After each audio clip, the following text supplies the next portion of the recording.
Assalamualaikum warahmatullahi wabarakatuh. Perkenalkan, nama saya Naila Adelia Hanini dengan NIM 24053156. Dalam video kali ini saya akan menjelaskan materi 3 pengantar manajemen. Yang pertama ada sejarah ilmu manajemen.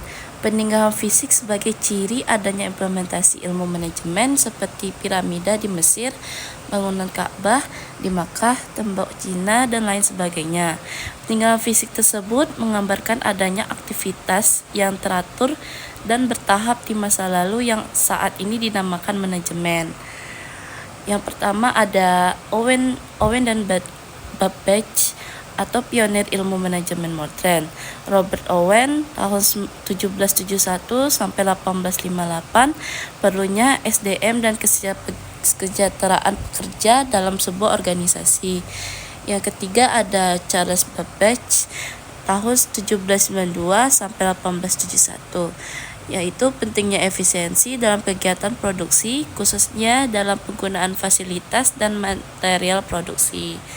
Yang kedua ada 3 kelompok pemikiran terdahulu dalam ilmu manajemen. Yang pertama ada perspektif manajemen klasik. Kelompok manajemen ilmiah atau saintifik yaitu perusahaan manufaktur, bank umum, perusahaan asuransi, perusahaan retail, dan lain-lain. Yang kedua ada kelompok manajemen administrasi. Yang kedua ada perspektif manajemen perilaku atau studi Hawthorne, teori relasi manusia, teori perilaku kontemporer. Yang ketiga ada perspektif manajemen kuantitatif. Yang keempat ada kelompok manajemen sains, dan yang terakhir ada kelompok manajemen operasi. Di sebelahnya ada perspektif manajemen klasik, yaitu kelompok manajemen ilmiah atau saintifik. Frederick W. Taylor tahun 1856 sampai 1915, yaitu Time and Motion Studies, Piecework Pie System. 4 prinsip dasar manajemen ilmiah, Fred Gilbert 1868 sampai 1924 dan Lillian Gilbert 1878 sampai 1972. Efisiensi dalam produksi, psikolog industri dan manajemen SDM, Henry L. Jahn sampai 1861 sampai 1919. 4 gagasan peningkatan manajemen, Ganchard, Harrington, Emerson 1853 sampai 1931. 14 prinsip efisiensi. Perspektif manajemen administrasinya yaitu Henry Fayol 1841-1925, 14 prinsip Fayol dalam manajemen. Lindal Urwig 1891-1983, Padun Manajemen Manajerial Guindelines, Max Weber 1864 sampai 1920, birokrasi dalam organisasi. Yang ketiga ada teori manajemen kontemporer. Perspektif sistem dalam manajemen open system, subsistem, sinergi, dan entropi.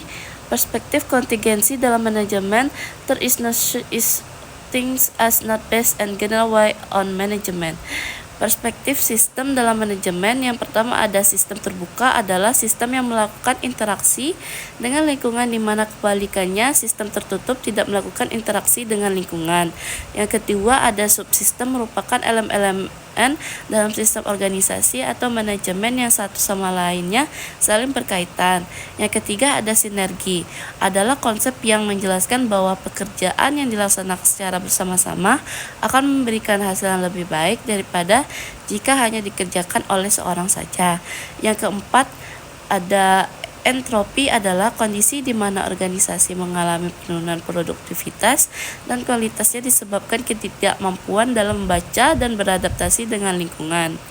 Lanjut ada di nomor 4 yaitu perspektif manajemen kuantitatif. Kelompok manajemen sains, pengenalan penggunaan model matematis dalam kegiatan bisnis dan industri seperti penentuan jumlah teller dalam sebuah bank atau kasus Bank of England, peramalan atas volume penjualan, dan lain sebagainya.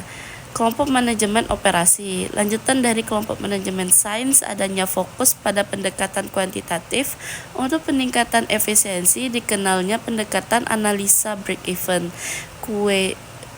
queuing teori, dan lain-lain. Yang kelima, ada 14 file dalam manajemen. Yang pertama ada pembagian kerja, yaitu adanya spesialisasi akan peningkatan efisiensi pelaksanaan kerja. Yang kedua ada wewenang, yaitu adanya hak untuk memberi perintah dan dipatuhi. Yang ketiga ada disiplin, harus ada respek dan ketaatan pada peranan-peranan dan tujuan organisasi. Yang keempat ada kesatuan perintah, bahwa setiap pekerja hanya menerima instruksi tentang kegiatan tertentu dari hanya seorang atasan. 5. Kesatuan pengarahan. Kegiatan operasional dalam organisasi yang memiliki tujuan yang sama harus diarahkan oleh seorang manajer dengan penggunaan suatu rencana. Yang keenam ada meletakkan kepentingan perseorangan di bawah kepentingan umum. Kepentingan perseorangan harus diupayakan agar senantiasa di bawah kepentingan organisasi. Artinya, prioritas harus didahulukan untuk kepentingan bersama daripada kepentingan pribadi. Lanjut ada di nomor 7. Balas jasa yaitu kompensasi untuk pekerja yang dilaksanakan harus adil baik bagi karyawan maupun pemilik. Yang ke-8 yaitu sentralisasi, adanya keseimbangan antara pendekatan sentralisasi dengan desentralisasi. Yang ke-9 ada garis wewenang atau scalar system, yaitu adanya garis wewenang dan perintah yang jelas. Yang ke-10 ada order atau sumber daya organisasi, termasuk sumber daya manusianya harus ada pada waktu dan tempat yang tepat. Penempatan orang-orang harus sesuai dengan pekerjaan yang akan dikerjakan. 11 yaitu keadilan. Perlakuan dalam organisasi harus sama dan tanpa ada diskriminasi. 12. Stabilitas staf dalam organisasi, yaitu perlu adanya kestabilan dalam menjalankan organisasi, tidak terlalu cepat ataupun terlalu lambat. Yang ke-12 ada inisiatif, setiap pekerja harus diberikan kesempatan untuk mengembangkan diri dan diberi kebebasan untuk merencanakan dan menjalankan tugasnya secara kreatif walaupun kemungkinan terjadi kesalahan. Yang ke-13 esprit de corps atau semangat korps. Prinsip ini menekankan bahwa pada dasarnya kesatuan adalah sebuah kekuatan. Pelaksanaan operasional organisasi perlu memiliki kebanggaan, kesetiaan, dan dasar memiliki dari para anggota yang tercermin pada semangat korps atau kebersamaan. Lanjut ada di nomor 6. 4 gagasan GAN dalam manajemen. Kerjasama yang saling menguntungkan antara tenaga kerja dan pimpinan seleksi ilmiah, tenaga kerja atau karyawan, sistem insentif untuk merangsang produktivitas karyawan, dan organisasi penggunaan instruksi-instruksi kerja yang terperinci. Segitu dari penjelasan mind mapping yang saya buat. Assalamualaikum warahmatullahi wabarakatuh.